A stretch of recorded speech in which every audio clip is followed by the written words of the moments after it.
인생의 허무함, 인간관계의 어려움, 그리고 끝없는 욕망 속에서 헤매고 있다면 쇼펜하우어의 냉철한 지혜가 당신에게 진정한 평화를 가져다 줄 수 있습니다. 많은 분들이 궁금해하고 또 이미 읽어보셨을지 모르는 마흔에 읽는 쇼펜하우어. 정말 많은 사랑을 받았죠? 그만큼 우리 시대의 많은 사람들이 쇼펜하우어의 철학에서 삶의 답을 찾고 있다는 증거일 겁니다. 단순히 유행에 그치지 않고 오랫동안 사람들의 마음을 움직이는 이유. 지금부터 함께 살펴보겠습니다.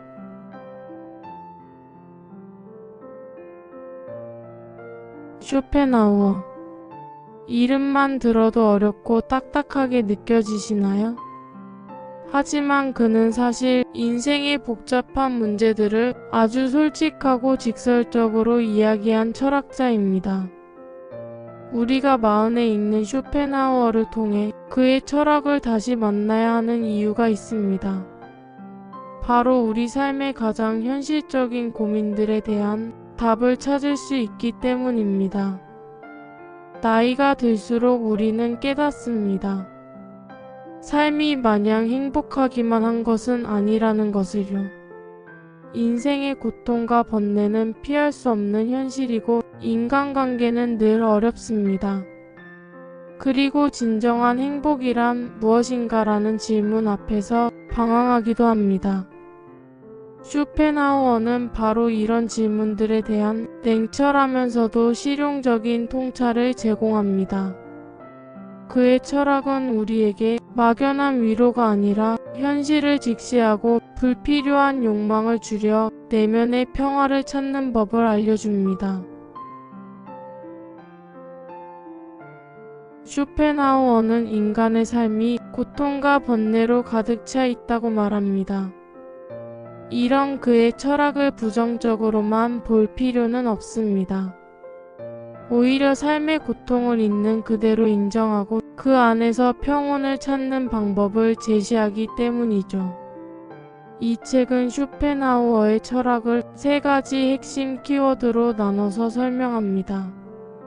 그 키워드들을 통해 우리가 삶의 고통을 어떻게 다루고 진정한 만족을 찾을 수 있을지 살펴보겠습니다.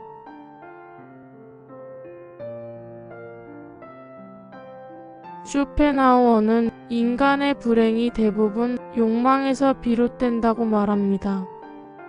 혹시 당신은 늘 무언가를 더 원하고 있진 않나요? 더 좋은 차, 더 넓은 집, 더 많은 돈, 더 인정받고 싶은 마음. 이런 욕망이 채워지지 않을 때마다 우리는 좌절하고 고통스러워합니다. 쇼펜하우어는 인간의 욕망은 마치 갈증과 같다고 말합니다. 하나를 채우면 또 다른 욕망이 생겨나고 이는 끝없이 반복됩니다. 결국 욕망을 쫓는 삶은 영원히 만족할 수 없는 고통의 연속이죠. 그렇다면 어떻게 해야 할까요? 그는 욕망을 완전히 없애는 것이 아니라 욕망을 다스리는 법을 배우라고 조언합니다. 불필요한 욕심을 버리고 지금 가진 것에 만족하는 연습을 하는 겁니다.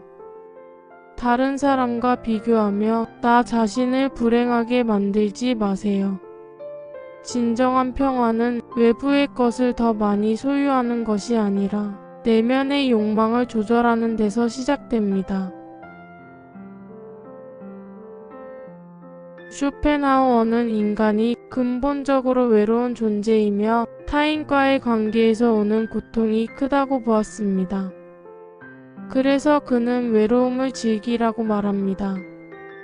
나이가 들수록 관계가 줄어들고 외로움을 느끼는 분들이 많습니다. 혹은 사람들과 어울리면서도 지치거나 상처받는 경험을 하진 않으셨나요? 때로는 혼자 있는 것이 불안하고 외롭게 느껴질 수 있습니다.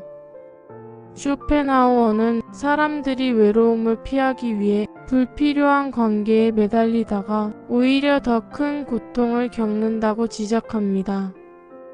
진정한 행복은 타인의 시선이나 외부의 인정에서 오는 것이 아닙니다. 오히려 홀로 있을 때 진정한 나 자신을 마주하고 내면을 풍요롭게 만들 수 있습니다. 책을 읽거나 혼자만의 취미를 즐기거나 사색하는 시간을 가지면서 내면의 힘을 기르세요. 외로움을 회피하기보다 나 자신과 함께하는 시간으로 받아들일 때 당신은 더 단단하고 자유로운 사람이 될 겁니다. 고독은 결핍이 아니라 성장을 위한 귀한 기회입니다. 쇼펜하우어는 우리가 현재를 살지 못하고 과거나 미래에 갇혀 불행해진다고 말합니다. 혹시 당신은 지나간 일들을 후회하거나 아직 오지 않은 미래를 걱정하느라 지금 이 순간을 제대로 누리지 못하고 있진 않나요? 그때 그랬더라면, 혹은 앞으로 어떻게 될까? 이런 생각들이 당신의 오늘을 갉아먹고 있진 않은가요? 쇼펜하우어는 과거는 이미 지나간 것이고 미래는 아직 오지 않은 것이라고 강조합니다. 우리가 통제할 수 있는 유일한 시간은 바로 현재입니다. 과거에 대한 후회와 미래에 대한 불안은 결국 상상 속의 고통일 뿐입니다. 지금 이 순간 당신이 느끼는 작은 기쁨과 감사함을 찾아보세요. 맛있는 커피 한 잔, 따뜻한 햇살, 사랑하는 사람과의 짧은 대화. 이런 작은 순간들이 모여 진정한 행복을 이룹니다. 현재에 집중할 때 당신은 삶의 가장 큰 선물을 온전히 누릴 수 있습니다. 오늘 우리는 마흔에 있는 쇼펜하우어를 통해 삶의 고통을 다루고 진정한 행복을 찾는 법에 대해 이야기했습니다. 끝없는 욕망을 다스리고 외로움을 두려워하기보다는 즐기고 과거와 미래에 갇히지 않고 현재에 집중하는 것. 이것이 바로 쇼펜하우어가 우리에게 주는 지혜이며 마흔을 넘어선 우리가 삶의 깊이를 더하고 진정한 평화를 찾을 수 있는 방법입니다. 나이가 든다는 것은 단순히 늙어가는 것이 아니라 삶의 본질을 더 깊이 이해하고 현명해지는 과정일지도 모릅니다. 오늘 쇼펜하우어의 철학을 통해 어떤 깨달음을 얻으셨나요? 혹은 마흔에 있는 쇼펜하우어를 읽고 삶의 어떤 부분이 달라지셨는지 댓글로 솔직한 경험을 나눠주세요. 어렵게만 느껴졌던 철학이 당신의 삶에 어떤 의미가 되었는지 함께 이야기하는 시간이 되길 바랍니다. 구독과 좋아요는 저희 채널이 여러분께 현실적인 조언을 계속 만들어가는 큰 힘이 됩니다.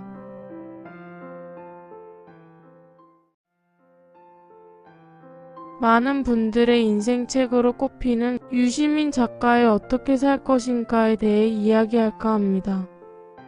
이 책은 단순히 정치나 사회에 대한 이야기가 아닙니다. 우리의 삶에서 가장 근원적인 질문, 즉 나는 무엇을 위해 사는가에 대한 답을 찾아가는 깊이 있는 여정이죠. 나이가 들수록 더욱 절실해지는 이 질문 앞에서 유시민 작가는 어떤 답을 들려줄까요? 지금부터 함께 살펴보겠습니다. 삶의 무게는 나이가 들수록 더해집니다. 젊은 시절에는 앞만 보고 달려왔다면 어느 순간부터는 내가 지금 제대로 가고 있는 걸까? 남은 삶은 어떻게 채워야 할까? 하는 본격적인 고민에 빠지게 되죠. 특히 은퇴를 앞두거나 은퇴한 분들은 그 고민이 더욱 커질 수 있습니다. 직함을 잃고 나면 내 존재 가치는 어디서 찾아야 할까요? 오랜 시간을 함께했던 배우자나 자녀와의 관계는 어떻게 변화시켜야 할까요? 그리고 필연적으로 다가올 죽음에 대해서는 어떤 자세를 가져야 할까요? 어떻게 살 것인가는 바로 이런 질문들에 대한 솔직하고 때로는 아프지만 결국은 따뜻한 답을 제시하는 책입니다. 삶의 의미, 죽음, 행복, 그리고 관계에 대해 깊이 성찰할 기회를 제공하죠. 유시민 작가는 이 책에서 자신의 삶과 철학을 솔직하게 드러내며 우리가 삶을 어떻게 대해야 할지 3가지 핵심적인 관점을 제시합니다. 이 책은 무엇보다 자기 삶의 주체성을 강조합니다.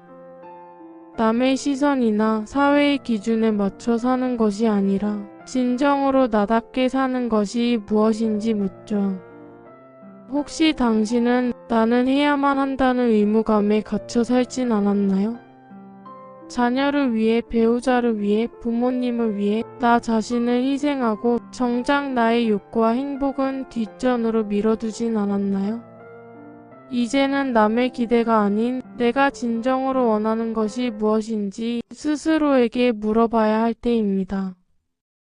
유시민 작가는 말합니다. 우리의 삶은 오직 한 번뿐이고 그 삶의 주인은 오직 당신뿐이라고요.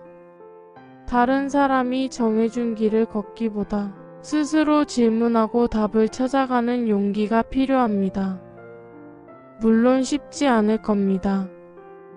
하지만 당신만의 가치와 의미를 찾아 주체적으로 삶을 설계할 때 비로소 후회 없는 인생을 살 수 있습니다. 남은 삶을 나를 위한 삶으로 채워가세요. 이 책에서 사랑은 단순히 남녀 간의 감정을 넘어 세상 모든 존재에 대한 따뜻한 연결과 연대를 의미합니다. 나이가 들수록 사람과의 관계는 더욱 소중해집니다. 하지만 때로는 가족 간의 갈등, 친구와의 소원함, 사회와의 단절감 때문에 외로움을 느끼기도 하죠. 혹은 타인에 대한 불신이나 냉소에 빠져 있진 않나요? 유시민 작가는 삶의 의미가 결국 사랑에 있다고 말합니다. 가족을 사랑하고 친구를 아끼고 나아가 내가 속한 사회를 사랑하는 마음. 타인의 아픔에 공감하고 서로에게 기대고 의지하며 살아가는 것이 인생의 고통을 덜어내고 진정한 행복을 찾는 길이라는 거죠. 은퇴 후 줄어드는 사회적 관계 속에서 새로운 공동체를 찾거나 오래된 관계를 더욱 돈독히 하는 노력이 중요합니다. 사랑하는 마음으로 세상을 바라볼 때 당신의 삶은 더욱 풍성해질 것입니다. 삶의 마지막에 대한 성찰은 이 책의 중요한 부분 중 하나입니다. 많은 사람들이 죽음을 두려워하고 회피하려 하지만 유시민 작가는 죽음을 직시함으로써 삶의 의미를 더욱 깊이 깨달을 수 있다고 말합니다. 당신은 죽음에 대해 생각해 본 적이 있나요? 아직은 먼 이야기라고 생각하며 외면하고 있진 않나요? 혹은 사랑하는 사람들과의 이별, 내가 이룬 모든 것이 사라질 것에 대한 두려움 때문에 죽음이라는 단어조차 불편하게 느껴지진 않으신가요? 이 책은 말합니다. 삶이 유한하다는 사실을 인정할 때 우리는 역설적으로 지금 이 순간의 소중함을 깨닫게 된다고요. 죽음은 삶의 끝이 아니라 삶을 완성하는 과정의 일부입니다. 내가 어떻게 살아왔는지 돌아보고 남은 시간을 어떻게 채워갈지 고민하는 것. 그리고 사랑하는 사람들과의 관계를 더욱 소중히 여기는 것. 이것이 죽음을 성찰하며 얻을 수 있는 가장 큰 지혜입니다. 죽음을 미리 준비하는 삶은 더욱 충만하고 의미 있는 삶이 될 것입니다. 오늘 우리는 유시민 작가의 어떻게 살 것인가를 통해 삶의 주체성, 사랑과 관계, 그리고 죽음에 대한 성찰이라는 3가지 중요한 질문들을 함께 고민해 봤습니다. 이 책은 당신에게 정답을 주지 않습니다. 대신 스스로 질문하고 고민하고 당신만의 답을 찾아갈 용기를 줍니다. 남은 삶을 어떻게 살아갈 것인가? 이것은 당신에게 주어진 가장 소중한 숙제이자 선물입니다. 오늘 어떻게 살 것인가에 대한 이야기를 듣고 어떤 생각이 드셨나요? 혹은 당신이 생각하는 어떻게 살 것인가에 대한 나만의 답이 있다면 댓글로 솔직한 이야기를 나눠주세요. 삶의 중요한 질문들을 함께 고민하고 서로에게 지혜를 나누는 시간이 되길 바랍니다. 구독과 좋아요는 저희 채널이 여러분께 현실적인 조언을 계속 만들어가는 큰 힘이 됩니다.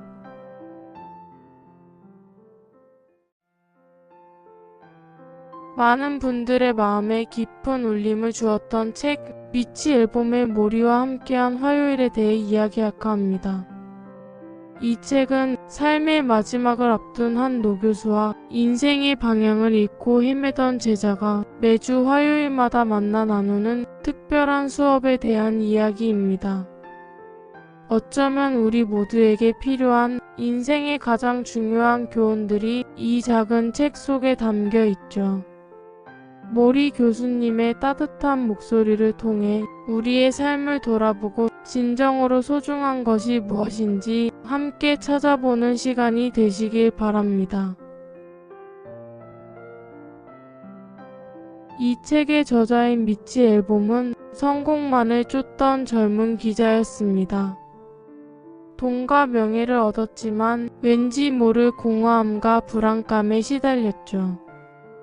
그러던 어느 날 TV에서 우연히 자신의 옛 스승인 모리 슈워츠 교수를 보게 됩니다.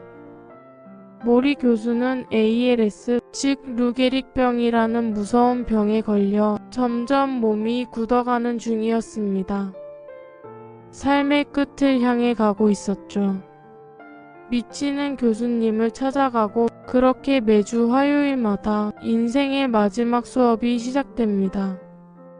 이 수업은 대단한 학문적 지식을 가르치지 않습니다. 대신 어떻게 살 것인가, 무엇이 중요한가와 같은 우리가 살면서 가장 많이 고민하지만 정작 답을 찾기 어려운 질문들에 대한 모리 교수님의 지혜를 나눕니다. 자신의 죽음을 통해 삶을 가르치는 아주 특별한 수업이죠. 가장 먼저 모리 교수는 죽음에 대해 이야기합니다. 많은 사람들이 죽음을 두려워하고 피하려 하지만 그는 죽음을 받아들이는 것이 오히려 삶을 더 풍요롭게 한다고 말합니다. 죽는 법을 배우면 사는 법을 배울 수 있다. 나는 매일 조금씩 죽어가고 있어. 하지만 나는 나를 둘러싼 세상을 놓지 않을 거야. 내가 죽어가면서도 여전히 배우고 싶은 것은 사는 방법이다. 모리 교수는 자신의 몸이 점점 굳어가는 것을 직시하면서도 절망하지 않습니다. 오히려 죽음을 통해 삶의 소중함을 깨닫습니다. 우리는 대부분 죽음을 생각하기 싫어합니다. 하지만 삶이 유한하다는 사실을 인정할 때 오늘 하루 지금 이 순간이 얼마나 귀한지 비로소 깨달을 수 있습니다. 죽음은 삶의 끝이 아니라 삶을 더욱 깊이 있게 만드는 하나의 과정이라는 거죠. 두려워 말고 삶의 일부로 받아들이세요. 그럴 때 당신의 남은 삶은 더욱 충만해질 겁니다. 두 번째로 모리 교수는 우리가 살고 있는 문화에 대해 이야기합니다. 세상이 강요하는 성공의 기준, 소유에 대한 욕망에 대해 날카롭게 비판하죠. 우리가 살고 있는 문화는 사람들에게서 자신이 느끼는 좋은 감정을 앗아가고 슬프고 혼란스러운 감정을 준다. 세상은 끊임없이 더 많이 가져라고 속삭이지만 정작 중요한 것은 그런 것들이 아니다. 우리는 TV 광고나 SNS를 통해 끊임없이 더 좋은 차, 더 큰 집, 더 많은 명품을 가지라고 부추김을 받습니다. 그것들을 가져야만 행복하다고 세뇌당하죠. 하지만 모리 교수는 말합니다. 진정한 만족은 그런 외부적인 소유에서 오는 것이 아니라고요. 오히려 그런 것들을 쫓다가 진정으로 소중한 것들을 놓치고 공허함에 빠지게 된다는 거죠. 세상이 강요하는 기준에 휩쓸리지 마세요. 당신만의 가치관을 세우고 돈이나 물질이 아닌 내면의 풍요로움을 추구하는 것이 중요합니다. 진정한 행복은 얼마나 많이 가졌는지가 아니라 얼마나 적게 필요로 하는지를 깨달을 때 시작됩니다. 세 번째이자 가장 중요한 가르침은 바로 사랑입니다. 모리 교수는 삶의 궁극적인 의미가 사랑을 주고받는 것에 있다고 강조합니다.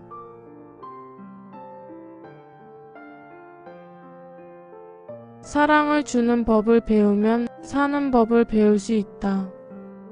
인간은 서로에게 의존해야만 살아갈 수 있는 존재다. 사랑은 우리가 가진 유일한 이성적인 행동이다. 세상에서 가장 중요한 것은 사랑을 베풀 줄 알고 그것을 되돌려 받을 줄 아는 것이다.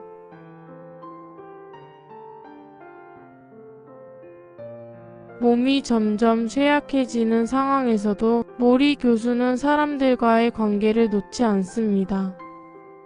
오히려 마지막 순간까지 사랑을 주고받는 것에 집중하죠. 나이가 들수록 사회적 관계가 줄어들고 외로움을 느끼기 쉬운 것이 현실입니다. 하지만 모리 교수는 강조합니다. 우리는 혼자 살 수 없다고요. 가족, 친구, 이웃들과의 따뜻한 관계 속에서 우리는 진정한 위로와 행복을 찾을 수 있습니다. 지금 당장 주변 사람들에게 사랑을 표현하세요. 작은 관심과 배려, 따뜻한 말 한마디가 당신은 물론 상대방의 삶까지 변화시킬 수 있습니다. 삶의 마지막 순간까지 남는 것은 우리가 주고받았던 사랑뿐입니다. 오늘 우리는 모리와 함께한 화요일을 통해 죽음을 받아들이는 법, 세상의 욕망에 저항하는 법, 그리고 궁극적으로 사랑을 주는 법에 대해 이야기했습니다. 모리 교수는 죽어가는 과정 속에서도 자신의 경험과 지혜를 통해 우리에게 삶의 진정한 의미를 가르쳐 주었습니다. 그는 말했습니다. 우리가 사는 동안 의미 있는 삶을 살려면 무언가에 헌신해야 한다. 자신보다 더 큰 것에 헌신해야 한다. 다른 사람들을 사랑하는 데 헌신해야 한다. 당신의 삶에서 진정으로 헌신할 가치는 무엇인가요? 모리 교수와 미치가 매주 화요일을 보냈듯 당신만의 특별한 화요일은 무엇인가요? 삶의 마지막까지 붙들고 싶은 당신만의 가치를 지금부터 찾아보는 건 어떨까요? 오늘 모리와 함께한 화요일을 통해 어떤 깨달음을 얻으셨나요? 혹은 당신의 삶에서 가장 중요하다고 생각하는 가치는 무엇인지 댓글로 솔직한 이야기를 나눠주세요. 이 책이 당신에게 어떤 의미였는지 함께 이야기하는 시간이 되길 바랍니다.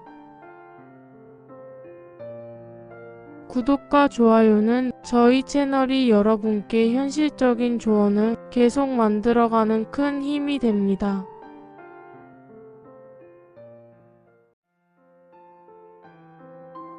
우리의 삶과 미래에 대한 인식을 완전히 바꿔놓을 책, 데이비드 싱클레어 교수의 노아의 종말에 대해 이야기할까 합니다. 우리는 오랫동안 나이 듦을 자연스러운 현상, 피할 수 없는 운명이라고 생각해 왔습니다. 주름이 늘고 기력이 쇠하고 결국 병들어 죽는 것이 인생이라고요. 하지만 이 책의 저자 데이비드 싱클레어 교수는 이러한 우리의 통념의 정면으로 도전합니다. 그는 말합니다. 노화는 자연스러운 과정이 아니라 치료 가능한 질병이다. 그리고 인류는 이제 이 질병을 정복할 기술을 손에 넣기 시작했다고 주장하죠. 이 파격적인 주장이 사실이라면 우리의 삶은 어떻게 달라질까요? 지금부터 노화에 대한 우리의 인식을 뒤흔들고 새로운 미래를 제시하는 이 책의 핵심 메시지를 함께 살펴보겠습니다.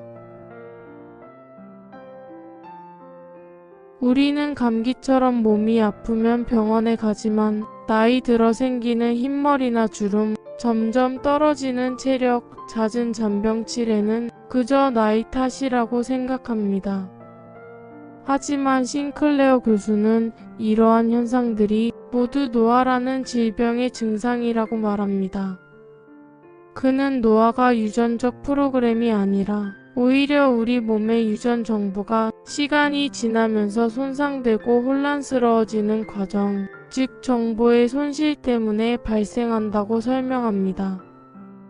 마치 오래된 CD가 긁히면서 음악이 제대로 재생되지 않는 것처럼요.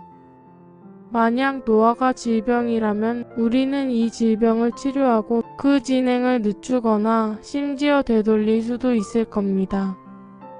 이것은 단순히 오래 사는 것을 넘어 건강하게 오래 사는 것의 가능성을 열어줍니다. 싱클레어 교수는 우리 몸속의 노화를 조절하고 수명을 늘리는 장수 유전자가 존재한다고 말합니다. 그리고 이 유전자들을 활성화시킬 수 있는 다양한 방법들을 제시합니다. 마치 우리 몸속에 잠자고 있는 젊음의 스위치를 켜는 것과 같죠.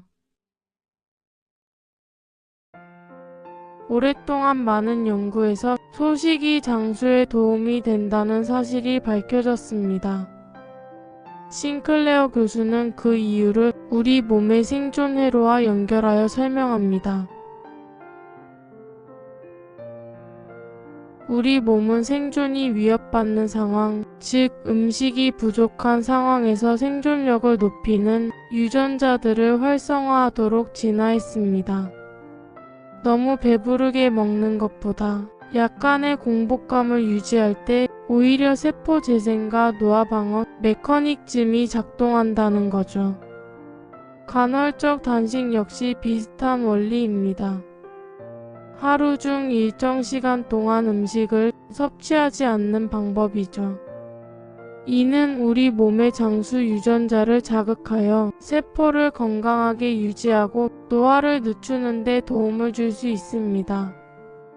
매일 세 끼를 꽉 채워 먹는 습관에서 벗어나 배가 덜 찬 상태를 유지하거나 간헐적 단식을 시도해보는 것이 당신의 노화 시계를 늦추는 첫걸음이 될 수 있습니다. 운동이 건강에 좋다는 건 누구나 아는 사실입니다. 하지만 싱클레어 교수는 어떤 종류의 운동이 장수 유전자를 활성화하는데 특히 효과적인지 구체적으로 알려줍니다. 그는 고강도 인터벌 트레이닝을 추천합니다. 짧은 시간 동안 최대 강도로 운동하고 다시 짧게 쉬는 것을 반복하는 방식이죠. 이러한 운동은 세포에 일시적인 스트레스를 주어 마치 소식처럼 생존 회로를 자극하고 장수 유전자를 활성화시킵니다. 근육을 만들고 심폐 기능을 향상시키는 것을 넘어 세포 수준에서 노화를 방지하는 효과가 있다는 거죠. 숨이 턱 막힐 정도로 짧게라도 강도 높은 운동을 규칙적으로 시도해보세요. 당신의 몸은 생각보다 강하고 노력을 통해 더 젊어질 수 있습니다. 조금 생소하게 들릴 수도 있지만 싱클레어 교수는 저온 노출과 특정 영양소 또한 장수 유전자 활성화에 도움이 된다고 말합니다. 우리 몸은 약간의 추위에 노출될 때 생존 반응을 보이면서 장수 유전자를 자극합니다. 차가운 물로 샤워하거나 실내 온도를 조금 낮추는 것만으로도 노화 방지에 긍정적인 영향을 줄 수 있습니다. 또한 그는 특정 영양 보충제의 가능성도 제시합니다. 물론 아직 연구가 진행 중인 부분이지만 레스베라트롤, NMN 등과 같은 물질들이 쥐 실험에서 수명 연장 효과를 보였다고 언급합니다. 이는 의학적 조언이 아니며 복용 전에는 반드시 전문가와 상담해야 합니다. 이러한 물질들이 세포의 에너지 생산을 돕고 유전자를 보호함으로써 노화를 늦출 수 있다는 것이죠. 미래에는 우리가 먹는 음식이나 영양제를 통해 노화를 조절할 수 있을지도 모른다는 희망을 줍니다. 싱클레어 교수는 노화가 질병으로 간주되고 이를 치료할 수 있는 시대가 온다면 우리의 삶은 완전히 달라질 것이라고 말합니다. 건강 수명의 연장은 단순히 오래 사는 것을 넘어 건강하고 활동적인 삶을 오랫동안 유지할 수 있게 됩니다. 질병으로 고통받는 노년이 아니라 젊은 시절처럼 활력 넘치는 시기가 더욱 길어질 수 있다는 것이죠. 새로운 삶의 기회는 직업, 교육, 관계, 취미 등 삶의 모든 면에서 새로운 기회가 열립니다. 은퇴라는 개념이 사라지고 인생을 여러 단계로 나누어 새로운 시작을 계속할 수 있게 될지도 모릅니다. 윤리적, 사회적 질문은 물론 이러한 변화에 많은 윤리적, 사회적 질문을 던집니다. 늘어난 인구는 어떻게 부양할 것인가? 모든 사람이 치료받을 수 있을까? 빈부격차는 더욱 심해지지 않을까? 싱클레어 교수는 이러한 질문들을 함께 고민해야 한다고 강조합니다. 오늘 우리는 데이비드 싱클레어 교수의 노화의 종말을 통해 노화를 질병으로 인식하고 이를 치료할 수 있다는 파격적인 주장을 살펴보았습니다. 소식, 운동, 저온 노출 등 지금 당장 우리가 실천할 수 있는 방법들이 노화 시계를 늦추는 데 도움이 될 수 있다는 점도요. 물론 이 책의 모든 내용이 정답은 아닐 수 있습니다. 하지만 노화에 대한 우리의 관점을 바꾸고 건강하게 오래 사는 것에 대한 새로운 가능성을 열어준다는 점에서 매우 의미 있는 책입니다. 당신의 노화 시계는 지금 어디에 있나요? 그리고 남은 삶을 어떻게 채워나가고 싶으신가요? 이 책을 통해 그 질문에 대한 당신만의 답을 찾아보시길 바랍니다. 오늘 노화의 종말에 대한 이야기를 듣고 어떤 생각이 드셨나요? 노화에 대한 당신의 생각은 무엇인지 혹은 건강 수명 연장을 위해 지금 어떤 노력을 하고 있는지 댓글로 솔직한 이야기를 나눠주세요. 함께 노화에 대한 인식을 바꾸고 더 건강하고 풍요로운 삶을 만들어가는 시간이 되길 바랍니다. 구독과 좋아요는 저희 채널이 여러분께 현실적인 조언을 계속 만들어가는 큰 힘이 됩니다.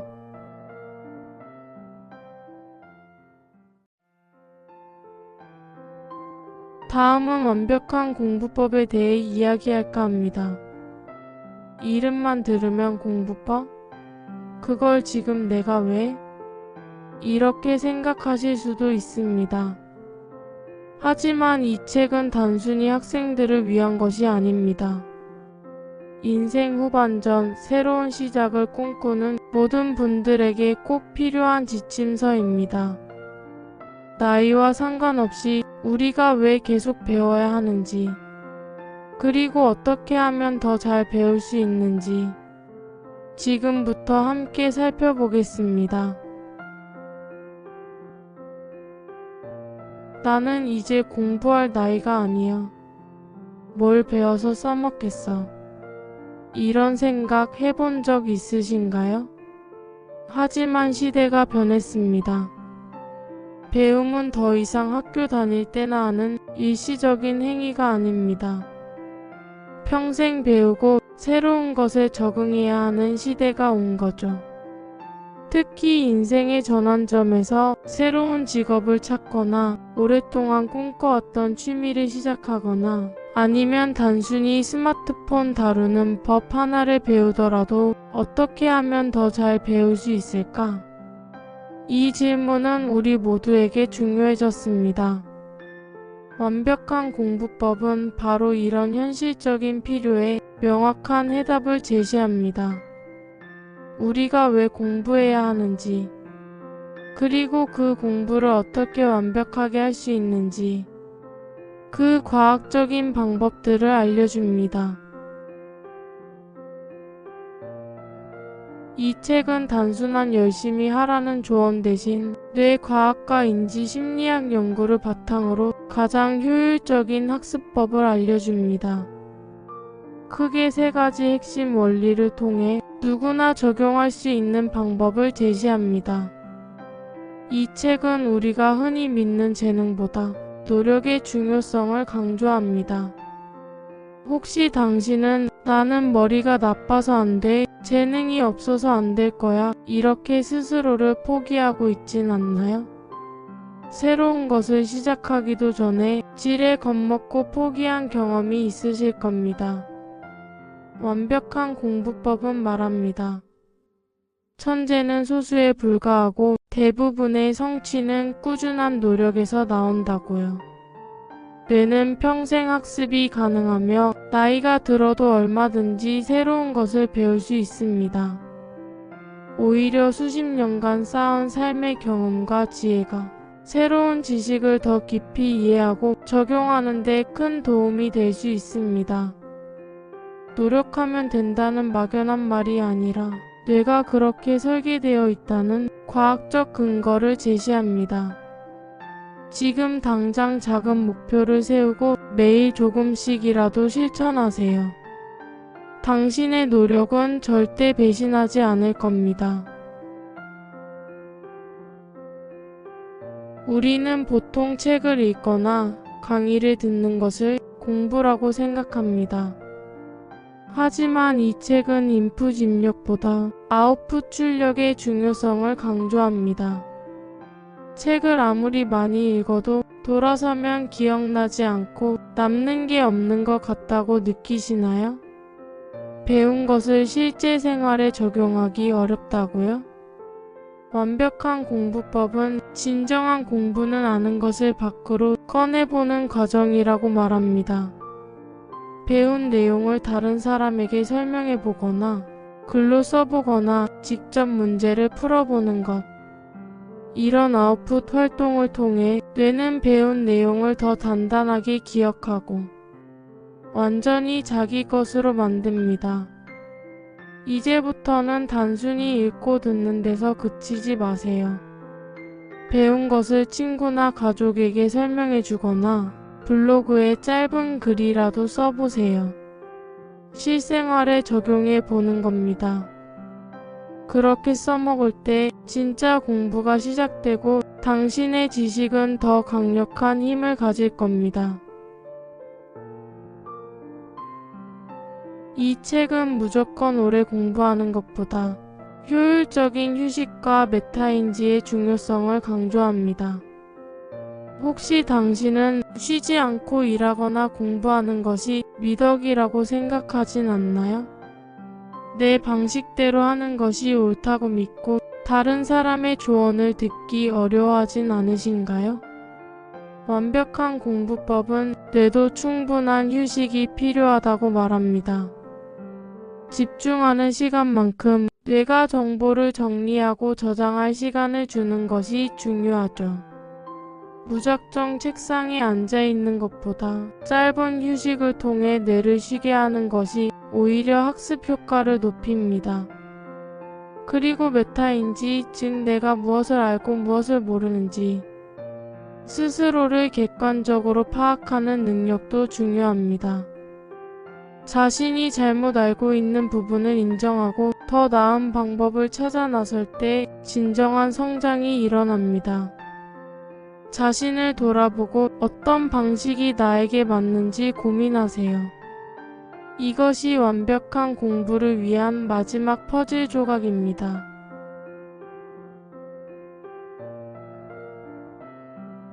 오늘 우리는 완벽한 공부법을 통해 나이와 상관없이 누구나 효과적으로 배울 수 있는 방법을 이야기했습니다.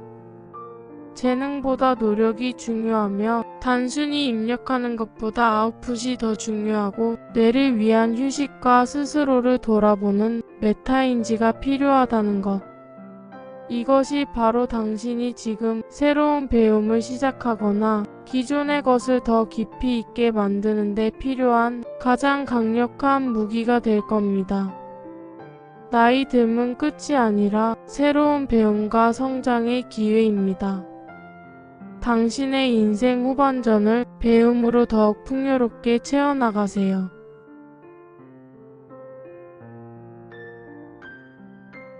오늘 완벽한 공부법을 통해 어떤 깨달음을 얻으셨나요? 혹은 당신만의 특별한 학습 비법이나 새롭게 도전하고 싶은 분야가 있다면 댓글로 자유롭게 나눠주세요. 배움은 혼자 하는 것이 아닙니다. 함께 이야기하는 것이 큰 힘이 됩니다. 구독과 좋아요는 저희 채널이 여러분께 현실적인 조언을 계속 만들어가는 큰 힘이 됩니다.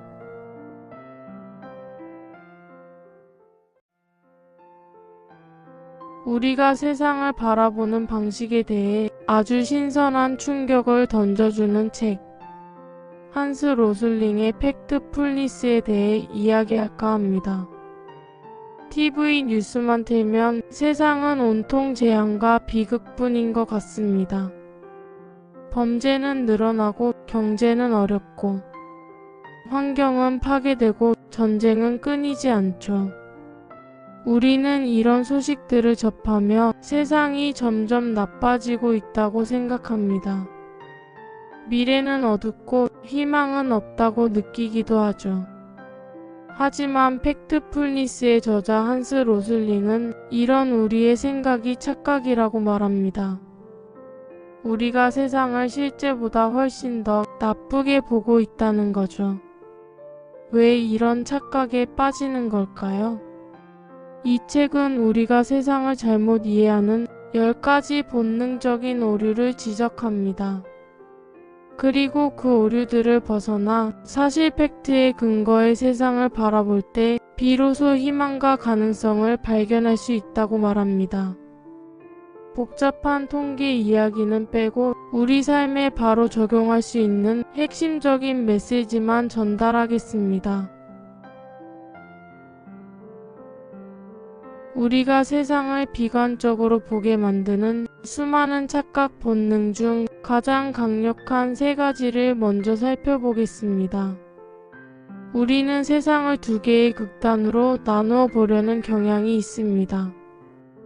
부자와 가난한 자, 선진국과 개발도상국, 선과 악처럼 말이죠. 세상에는 오직 2 종류의 사람만 존재한다고 생각합니다. 혹시 당신도 세상은 부자 아니면 가난한 사람이야, 우리나라는 선진국, 저 나라는 못 사는 나라, 이렇게 딱 잘라 생각하고 있진 않나요? 내 삶도 성공 아니면 실패로, 타인도 좋은 사람 아니면 나쁜 사람으로 단정 짓지는 않으셨나요? 로슬링은 말합니다. 세상은 그렇게 단순하게 둘로 나눌 수 없다고요. 대부분의 현실은 양극단 사이에 존재합니다.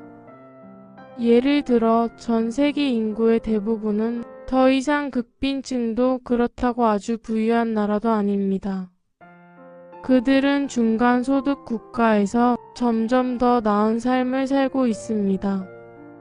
삶의 질은 꾸준히 향상되고 있죠. 우리의 삶도 마찬가지입니다.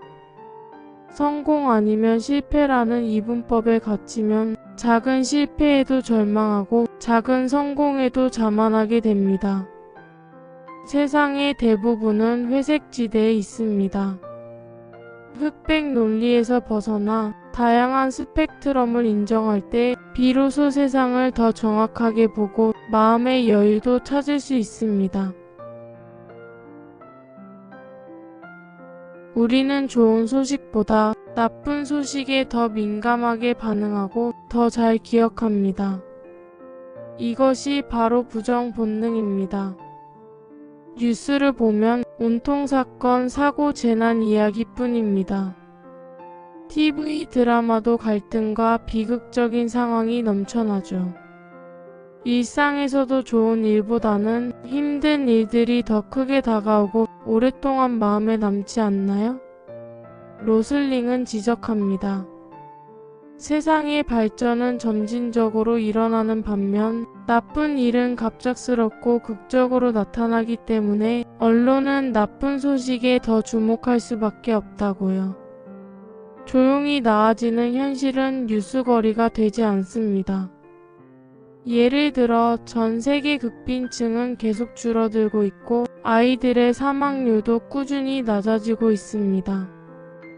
하지만 이런 통계는 뉴스 헤드라인을 장식하지 않죠. 부정 본능은 우리를 끊임없이 불안하게 만듭니다. 의도적으로 좋은 소식에도 귀 기울이고 긍정적인 변화를 찾아보려는 노력이 필요합니다. 세상이 나빠지고 있다는 생각에만 갇히지 말고 작은 개선과 진보에도 주목하세요. 실제 세상은 당신이 생각하는 것보다 훨씬 더 좋은 방향으로 나아가고 있습니다. 우리는 어떤 것들이 타고난 특성 때문에 절대 변하지 않을 것이라고 믿는 경향이 있습니다. 원래 그래, 어쩔 수 없어, 그나라는 원래 그래 같은 말들이죠. 이것이 바로 운명 본능입니다. 혹시 당신도 나는 원래 게을러서 안 돼, 우리 집안은 원래 가난했어, 나이 들어서 뭘 하겠어? 내 운명이지, 이런 식으로 스스로를 규정하고 있진 않나요? 혹은 다른 사람이나 사회를 원래 저렇다고 단정하며 변화의 가능성을 외면하고 있진 않으신가요? 로슬링은 강조합니다. 변화는 느리게 진행될 수 있지만 세상 모든 것은 끊임없이 변하고 있다고요. 어제와 오늘이 똑같아 보여도 미세한 변화는 늘 일어나고 있습니다. 한때 빈곤 국가로 불렸던 많은 나라들이 지금은 눈부시게 발전했습니다. 사람들의 의식도 기술도 사회 시스템도 느리지만 확실하게 발전하고 있습니다. 운명 본능에 갇히면 새로운 시도나 노력을 포기하게 됩니다. 우리 자신의 삶도 마찬가지입니다. 나는 원래 이래라는 생각은 성장의 기회를 막습니다. 어떤 것도 영원히 고정되어 있지 않다는 것을 기억하세요. 느리더라도 변화는 가능하며 그 변화를 만들어내는 주역이 바로 당신 자신이 될 수 있습니다. 팩트풀리스는 이러한 본능적인 오류들을 깨뜨리고 데이터와 사실에 기반하여 세상을 보라고 조언합니다. 이 책이 우리에게 주는 진짜 힘은 무엇일까요? 막연한 불안감에서 벗어나세요. 세상이 생각보다 나아지고 있다는 사실을 알면 불필요한 걱정을 줄이고 삶을 더 긍정적으로 바라볼 수 있습니다. 합리적인 의사결정을 하세요. 감정과 편견에 휘둘리지 않고 객관적인 데이터에 근거해 판단하면 더 현명한 선택을 할 수 있습니다.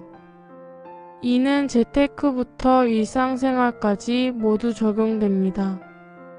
희망과 가능성을 발견하세요.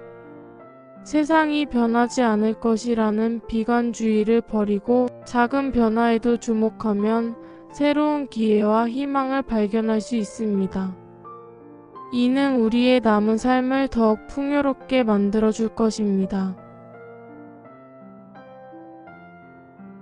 오늘 우리는 팩트풀리스를 통해 우리가 세상을 어떻게 오해하고 있는지, 그리고 어떻게 하면 더 정확하게 바라볼 수 있는지 이야기했습니다.